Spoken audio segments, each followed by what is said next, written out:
Hi friends, hello, నమస్తే, welcome to my channel. ఈరోజైతే నాకు ఖాళీ టైం దొరికినప్పుడు ఏ పనులు చేసుకుంటానో మీకు ఈ వీడియోలో చూపిస్తాను.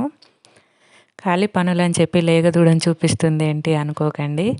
ఈరోజైతే పొద్దున్నే మా ఆవైతే ఈనింది. దానికి పుట్టిన చిన్ని లేగదూడ ఇది. ఆవినింది కదా, అందుకని ఆవు పాలైతే తీసుకున్నాను కొన్ని. వీటితో జున్ను ప్రిపేర్ చేద్దామనుకున్నాను. ఫస్ట్ డే జున్ను పాల కంటే కూడా సెకండ్ డే జున్ను పాలు చాలా టేస్టీగా ఉంటాయి. ఇవి సెకండ్ డేవి. నేను జున్ను అయితే ప్రిపేర్ చేశాను. ఆ రెసిపీ మీతో షేర్ చేస్తాను, చూడండి. జున్ను అనేది ఒక్కో ఏరియాలో ఒక్కోలాగా తయారు చేస్తారు. మేమైతే మా ఏరియాలో ఇలాగే తయారు చేసుకుంటాము. ఇవి ఆవు పాలు కదా, అందుకే కొంచెం ఎల్లో కలర్లో ఉన్నాయి. అదే గేదె పాలు అయితే ప్యూర్ వైట్గా ఉంటాయి. పాలన్నీ ఒక గిన్నెలో వేసేసుకొని స్టవ్ మీద పెట్టుకొని వేడయ్యే వరకు ఇలా అడుగు పట్టకుండా కలుపుతూ ఉంటే ఒక పొంగు వచ్చేసరికి పాలు అనేవి విరగడం స్టార్ట్ అవుతాయి.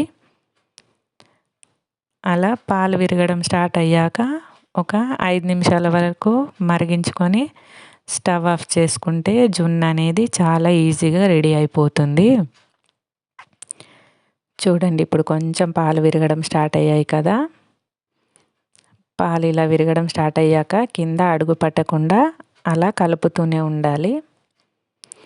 అలా ఒక 5 నిమిషాల వరకు మరిగించుకొని స్టవ్ ఆఫ్ చేసేసుకుంటే జున్ను అనేది రెడీ అయిపోతుంది. స్టవ్ ఆఫ్ చేసుకున్నాక ఈ గిన్నెను పక్కన తీసేసుకొని కొద్దిసేపు చల్లార్చుకొని ఇందులో ఉన్న ఎక్సెస్ వాటర్ అంతా డ్రైన్ చేసేసుకొని ఆ తర్వాత అడుగున జున్ను మిగిలిపోతుంది కదా, దాన్ని ఒక గిన్నెలోకి తీసుకొని షుగర్ వేసేసుకొని తింటే చాలా టేస్టీగా ఉంటుంది. ఆ ప్రాసెస్ అంతా నేను మీకు ఈ వీడియోలో చూపిస్తాను, చూడండి. మీరు కనుక నా ఛానల్ ఫస్ట్ టైం చూస్తున్నట్లయితే ప్లీజ్ సబ్స్క్రైబ్ చేయండి. అలాగే నా వీడియో లాస్ట్ వరకు చూడండి. మీకు వీడియో మొత్తం నచ్చినట్లయితే ప్లీజ్ ఒక లైక్ అయితే ఇవ్వండి. ఓకే, ఇప్పుడు వీడియోలోకి అయితే వెళ్ళిపోదాం. ఇలా వాటర్ అంతా వంపేశాక అడుగున ఇలా జున్ను అయితే మిగిలిపోతుంది. అంతేనండి, దీంట్లో షుగర్ వేసుకొని తినేయడమే, చాలా టేస్టీగా ఉంటుంది. జున్ను అయితే ప్రిపేర్ చేసేసాక నేను ఇంట్లోకి కావాల్సిన కొన్ని గ్రాసరీస్ అయితే తెప్పించుకున్నాను.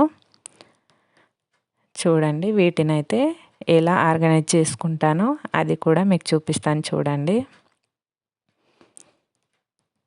ఇంట్లో కావాల్సిన గ్రాసరీస్ అన్నీ తీసుకొచ్చాను కదా, వీటన్నిటిని వీటి డబ్బాల్లో అయితే సర్దేశాను.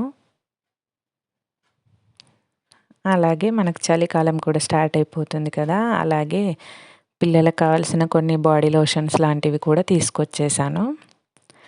ఈ ఎండు కొబ్బరి అయితే స్టీల్ డబ్బాలోనే స్టోర్ చేసుకోవాలి, లేకపోతే తొందరగా పురుగు పట్టేస్తుంది.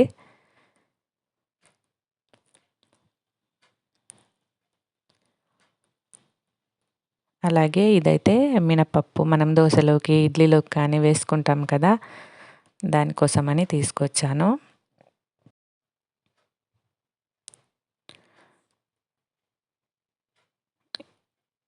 అలాగే ఇదైతే పెసరపప్పు. ఇది కర్రీ చేసుకోవడానికి కానీ లేదా మనం మిక్స్డ్ వెజ్ రైస్ చేసుకుంటాం కదా, అందులో వేసుకోవడానికి కూడా చాలా బాగుంటుంది, అందుకని తీసుకున్నాను.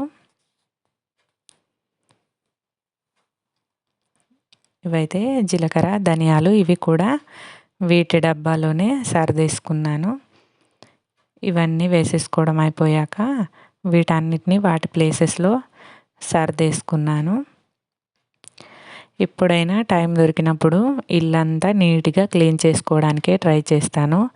నాకు క్లీనింగ్ అన్నా, ఇంట్లో ఏవైనా ప్లేసెస్ ఆర్గనైజ్ చేసుకోవాలన్నా చాలా ఇష్టం అండి. నాకు గార్డెనింగ్ అంటే కూడా చాలా ఇష్టం. ఇలాంటి పనులన్నీ చేసుకోవడం చాలా ఇష్టం నాకు. ఓకే, ఇప్పుడైతే గ్రాసరీస్ అన్నీ డబ్బాలో ఫిల్ చేయడం అయిపోయింది కదా, వీటిని ఇప్పుడు వాటి ప్లేసెస్లో సర్దేశాను. చూడండి, ఇలా ఒక షెల్ఫ్లో అన్ని డబ్బాలన్నీ పెట్టేసుకుంటాను.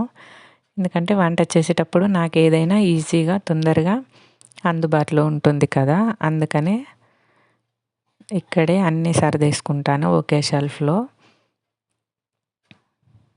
ఇదైతే బెల్లం మా పిల్లల కోసం తీసుకున్నాను. చిన్న చిన్న లడ్డూలాగా ఉంటాయి కదా, ఈ బెల్లం అయితే చాలా ఇష్టంగా తింటారు మా పిల్లలు.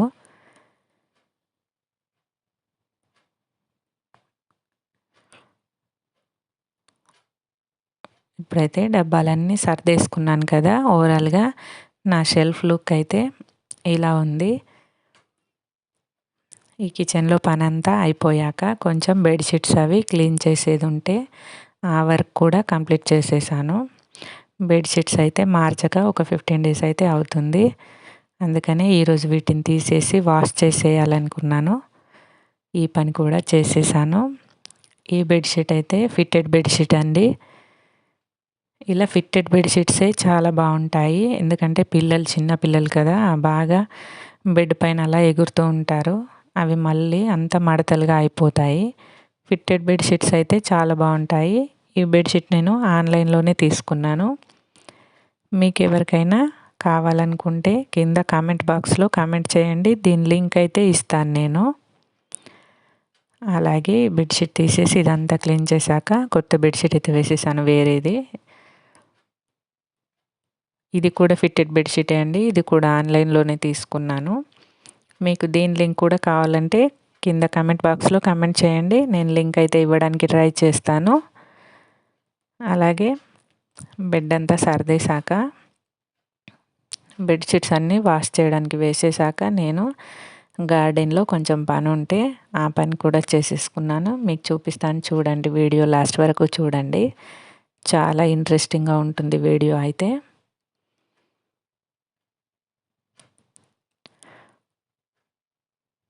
ఓకే, బెడ్షీట్ అంతా సర్దడం అయిపోయింది కదా, మనం ఇప్పుడు గార్డెన్లోకి అయితే వెళ్ళిపోదాం. గార్డెన్లో ఇక్కడ మొత్తం గాలి రావడం వల్ల ఇలా చాలా ఆకులు అవి అన్నీ రాలి చూడడానికి బాగాలేదు కదా, అందుకని వీటన్నిటిని క్లీన్ చేద్దామని అయితే అనుకున్నాను. నాకు ఇలాంటి పనులు చేయడం అంటే చాలా ఇష్టం. ముఖ్యంగా పల్లెటూరి వాతావరణం అన్నా, పల్లెటూరులో చేసుకునే పనులన్నా కూడా నాకు చాలా ఇష్టము. ఎందుకంటే నేచర్ని బాగా ఎంజాయ్ చేయొచ్చు కదా. గార్డెన్లో ఇలా చెత్త ఏం లేకుండా ఎప్పటికప్పుడు క్లీన్ చేస్తూ ఉంటే చాలా బాగుంటుంది. చూడడానికి కూడా ఎవరైనా సడన్గా ఎవరైనా వచ్చినా కూడా చూడడానికి కూడా చాలా నీట్గా కనబడుతుంది కదా. అలాగే వీటన్నిటిని ఎప్పటికప్పుడు క్లీన్గా ఉంచుకోవడం వల్ల పురుగులు కూడా రాకుండా ఉంటాయి. చెట్ల మీదకి కూడా చాలా నీట్గా ఉంటుంది. ఎందుకంటే మనం పురుగు మందులు అవి వాడం కదా, ఆర్గానిక్గా పెంచుతాం కదా. అందుకనే ఇలాంటి పనులు, చిన్న చిన్న పనులన్నీ నెగ్లెక్ట్ చేయకుండా ఎప్పటికప్పుడు క్లీన్ చేసుకుంటూ ఉండాలి. అందుకనే నేనైతే వీక్లీ వన్స్ అయినా కూడా వీలు చూసుకొని ఇలా గార్డెన్ అంతా క్లీన్ చేస్తూ ఉంటాను. అలాగే కొన్ని వెజిటేబుల్స్ కూడా కోసాను, ఫ్రిడ్జ్లో స్టోర్ చేసేసాను. గార్డెన్ అంతా క్లీన్గా అయిపోయింది కదా, చూడండి ఎంత నీట్గా ఉందో చూడడానికి. Okay friends, thanks for watching my video. అలాగే నా ఛానల్ని కంపల్సరీగా సబ్స్క్రైబ్ అయితే చేయండి. మీకు ఇంకా ఎలాంటి వీడియోస్ కావాలో కింద కామెంట్ బాక్స్లో కామెంట్ చేయండి. నేనైతే అలాంటి వీడియోస్ చేయడానికి ట్రై చేస్తాను. Okay friends, bye. Please subscribe my channel.